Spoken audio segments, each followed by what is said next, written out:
everyone. I'm Abigail. This is Kalifa, and welcome to another Two Kids interview. We are joined by New York Times bestselling author Kirby Larson.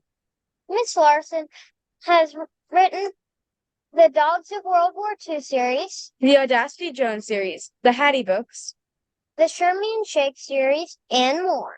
Thank you so much for being with us today. Well, thank you for the invitation. How have your books been influenced by your own childhood? That is a fabulous question. And I've actually never been asked that before. I was a bookworm when I was a kid, so I spent a lot of time sort of up here in my brain. And it might look on the outside like I was riding my bicycle, but I was really riding a beautiful palomino across the desert to some grand adventure. So I think I always had, stories in my head. And my family moved a lot, which was not very common at the time I was growing up. So I was often kind of lonely. I don't know if either of you have ever moved to a new school. Now kids seem much friendlier, but in the old days when I was a kid, people weren't as friendly to new kids. And so sometimes I would be quite lonely. And so I always found a friend between the covers of a book. And I think just all the stories I read really influenced my wanting to tell stories, though I never knew that was something an ordinary person could do. I'm not like you. I didn't have the internet. I couldn't look up about authors. I never had an author come to a school visit. So I just really didn't realize it was something I could do. So it took me a long time to figure that out. Did you write a lot as a child? I did. I wrote all the time. I started out writing little plays that I allowed my younger siblings to act out in. And then one day, my brother, who's just 2 years younger than me, sort of led this mini rebellion. And he said, "We're not going to be in your plays anymore." And so, of course, I handled that news in a very mature manner. I told on him to my mom. And she was like, "Well, honey, they've been so patient with your plays. Maybe you could just write them as stories." And that sort of, I think I started the very next day. It was probably like when I was in third grade. So I wrote all through grade school, all through junior high, and all through high school. Not well. I won't say I wrote well, but I wrote. How much research do you do for your books?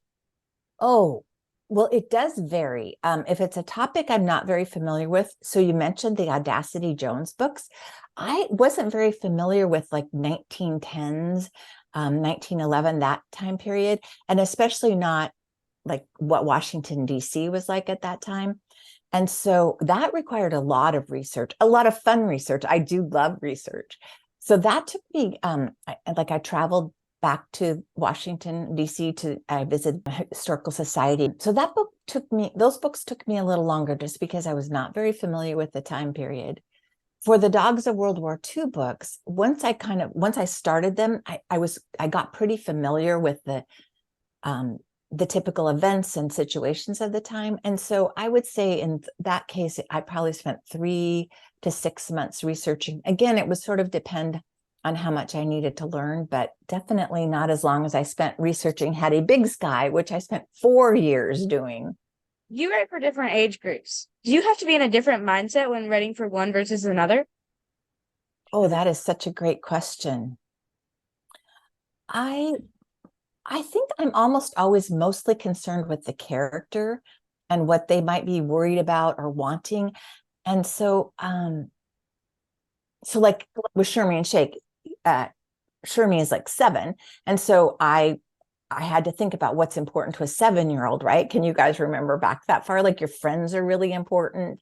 Doing the right thing at school is really important. And so I really had to think about what would be important to that character. So I guess it's really about understanding my character. What is your process when putting a book together? Do you decide the end before the middle? Or do you put it together in order? Whoa. You know what? It truly depends on the book. I typically know where I'm heading. Like with Hattie Big Sky, I was pretty sure I knew where what the end would look like. I was pretty sure I knew what the beginning looked like. The middle was sometimes they call it the muddle in the middle. So the middle was a big muddle to me. And I actually revised that book about 15 times before I figured out what was supposed to be in the middle.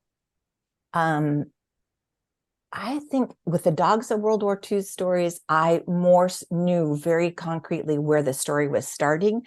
And sometimes the ending would be a bit of a surprise to me just because of the research I had done and things I had learned, like what I had thought might be possible for an ending wouldn't really have been historically accurate or wouldn't have fit with the time period. So I had to do some shifting in that regard. I am working on a book right now, a historical novel that is literally I've been working on for 6 years.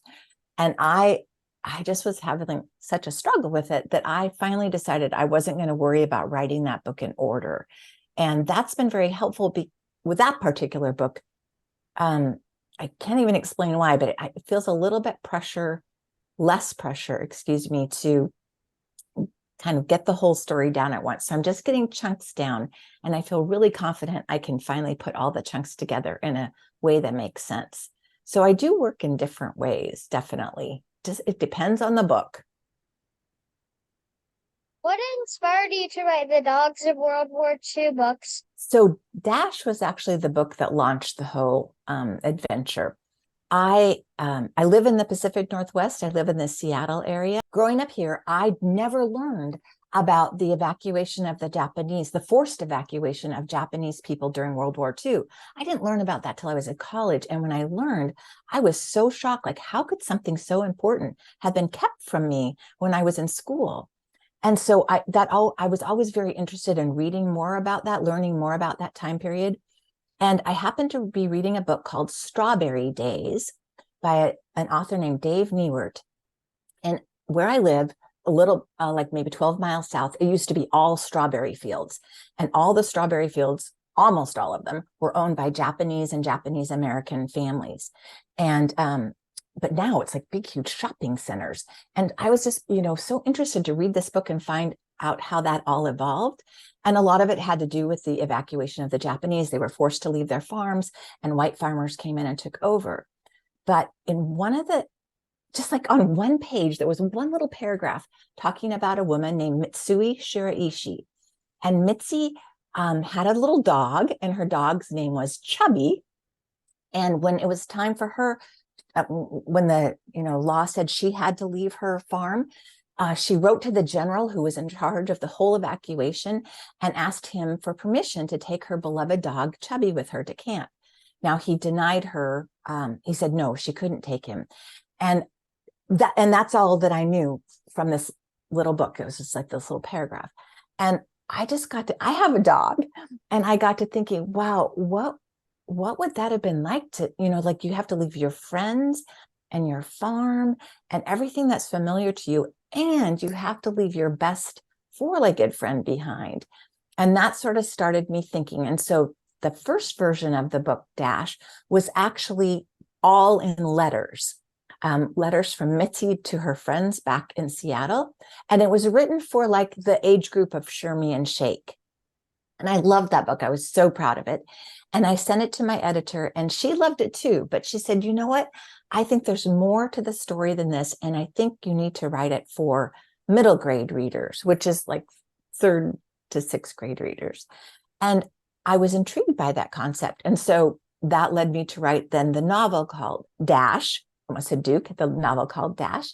And then my editor really loved that book, but she thought it should have a partner. And so she asked me if I'd write another one. And so then I thought, well, I love writing home front stories set in World War II, and I love including dogs. So what could be next? And that's when I did the research to learn that during World War II, 25,000 families in the United States loaned their pet dogs to the military. I mean, I don't know if either of you have a dog, but could you imagine just giving your dog away to the Army or the Marines or whatever? That would be hard, right?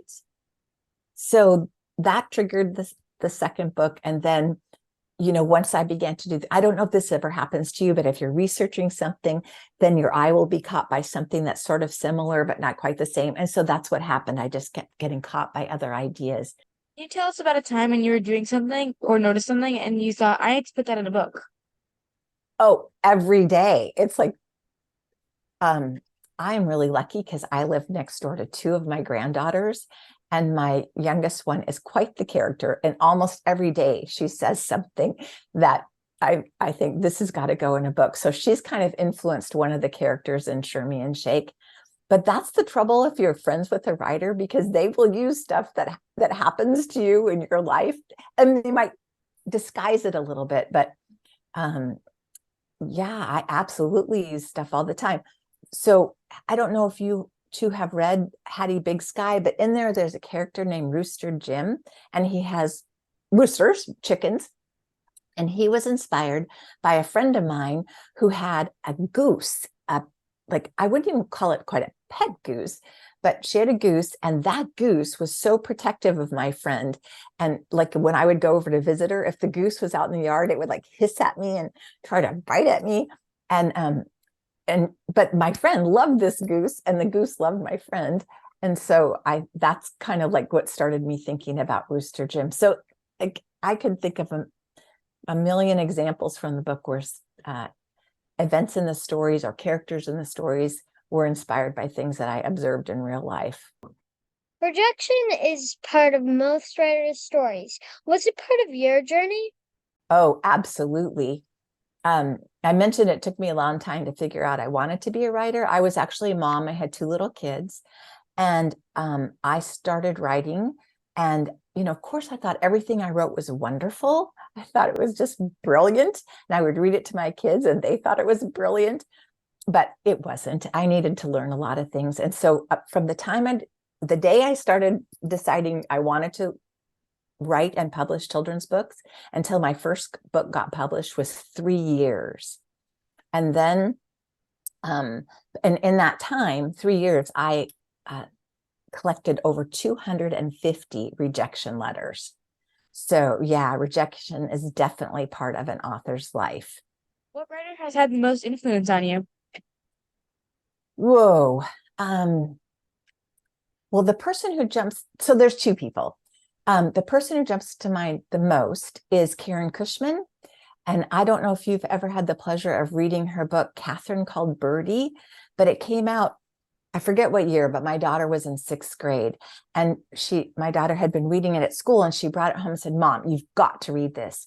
And it just like blew my mind. It was nothing like any of the other historical fiction I had ever read. And I thought, wait, you could do this in historical fiction? And when I read that book, I just like opportunities just blossomed in my brain, and ideas just blossomed. And since that time, I've actually become very dear friends with Karen. She lives near me. We have lunch together every couple months, and I feel very, very blessed and honored to call her as a friend. The other person I think you've already interviewed is Barbara O'Connor. And Barbara is, I think, one of the best writers out there today. What I admire so much about Barbara is she can use so few words to set a scene or to describe a character. And I am not good at that. So when I'm getting discouraged or I'm just sort of stuck, I will just pick one of her books off my shelf. It's right over there, and start reading to be inspired. I just think she's a really brilliant writer. And people look at her work and sort of think, oh, well, that's not that hard to do that. It is terrifically hard to use just the right words and just the right expressions to, conjure up a scene and a story. So I really admire Barbara, and I'm lucky because she is my friend too. What advice do you have for young people who want to write? Well, I love to hear that there are young people who want to write. So I'm going to give you like the standard advice that you probably hear from a lot of people, and that is to read as much as you can. When I go visit kids in schools, I often find very avid readers, but they tend to read like in one genre, say fantasy or graphic novels or something. And I would really encourage read across a wide range of books. So read some historical fiction, read some science fiction and some contemporary fiction, read broadly. I mean, go ahead and read deep too in the genre you love, but read broadly because the more you read different styles, the more that's the bones of storytelling kind of get in you, and you'll have a better feel for it.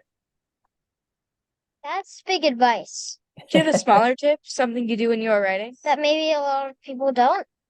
For a while, for like a 6-month period, I would write myself a little love letter at the end of my workday, and I would put it on my computer, my laptop.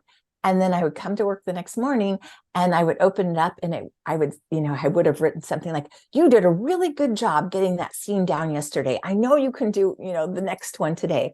And it sounds silly because you're writing to yourself, but honestly, it was such I would come in and it would be like Christmas. I would pick this little card up or note off my computer and I, got encouraged. So I'm not doing that right now, but I did do it for about 6 months and it really helped. Is there any other project in the works that you could tell us about? So you mentioned the Shermy and Shake books. There will be a second one coming out in January. And then Candlewick, who is the publisher, just asked me to do 2 more. So there'll be 2 more Shermy and Shake books. And I don't know if you've looked at those yet, but the first one takes place over summer, June through August. And the next one takes place September to November. So you can see the 4 books will give me a whole year with the boys. And I'm excited about that opportunity.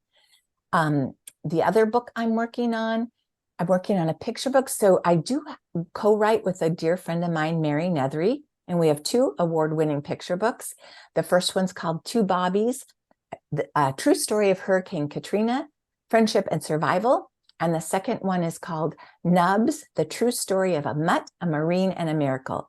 And Mary and I are working on a 3rd book together, which will come out from Bloomsbury, but I'm not sure exactly the publication date. And I can't tell you too much more about that, but I'm just really excited to have another picture book with Mary. I'm working on that historical novel I told you about. I think I'm finally finding my way through. And then during the pandemic, my daughter and I wrote a novel together, and that will be coming out in March from Scholastic. And it's inspired by her experiences, some of her experiences growing up. And it's called Gut Reaction. So it'll be out in March. Finally, it's time for our Turbo 10. 10 rapid fire questions. Are you ready? I hope so. Let's go. Number 1, what is your favorite phrase to use? I don't know. You'd have to ask my kids. I don't know. Number 2, what is one subject you'd love to learn more about? Oh, I would learn to love more about aviation, especially about early airplanes. Number 3, what is your go-to snack food? Do I have to confess this in public? Red vines. Oh my goodness, I can't resist them. Number 4, what was your favorite book growing up? My favorite book is a book called Alice in Wonderland, but I will tell you it wasn't for the story. It's because it was the very first book of my very own that I owned. My aunt gave me a paperback copy, and that was such a treasure. Number 5, if you could teleport somewhere right now, where would you go? Paris. Number 6, if you could have one superpower, what would it be? I think invisibility. Number 7, what was your favorite cartoon as a kid? I liked Rocky and Bullwinkle. Same. Number 8, what is your favorite rainy day activity? Reading. Number 9, if you could have any 3 dinner guests, who would they be? Does it matter if they're living or from the past? Nope. No rules. No rules. Jane Austen. Probably Natalie Babbitt. And what the heck? How about Katharine Hepburn? Number 10, what was the best piece of advice you were ever given? My dad gave me the advice, and I think it's borrowed from Abraham Lincoln, but it's like, whatever you are, be the best you can be. So even I was working as a waitress at the time and feeling very, not very important. And he said, be the best one you can be. That's all that matters. You did terrifically. Thank you so much for doing that. And thank you for spending this time with us. We can't wait to read your future books. Thank you too so much, Abigail and Kalifa. Thank you.